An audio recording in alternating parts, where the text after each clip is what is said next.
સમાચારો જોઈએ તો રીબડામાં પેટ્રોલ પંપ પર ફાયરિંગ કરનારા આરોપીઓ ઝડપાયા. રાજકોટ રૂરલ લોકલ ક્રાઇમ બ્રાન્ચે 2 આરોપીને ઝડપી લીધા છે. ફાયરિંગ કરનારા બંને આરોપીને ઉત્તર પ્રદેશથી ઝડપી પાડવામાં આવ્યા. હાર્દિકસિંહ જાડેજાના કહેવાથી ફાયરિંગ કર્યું હોવાની તેમણે કબૂલાત પણ કરી છે.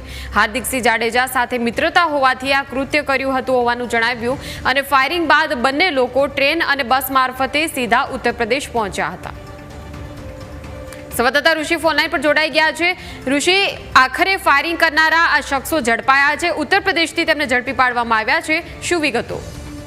રાજકોટ રૂરલ પોલીસે ફાયરિંગ કરનાર આરોપીઓને ઝડપી પાડવા માટે 3 ટીમો બનાવી હતી. એસઓજી અને એલસીબીની આ 3 ટીમ હતી.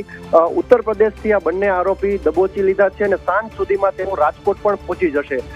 Rajkot rural police press conference કરીને સમગ્ર માહિતી આપશે, પરંતુ પ્રાથમિક તબક્કે પૂછપરછમાં બંને આરોપીઓએ હાર્દિકસિંહ જાડેજાના કહેવાથી રીબડાના પેટ્રોલ પંપ ઉપર ફાયરિંગ કર્યાનું હાલ તો કબૂલ્યું છે.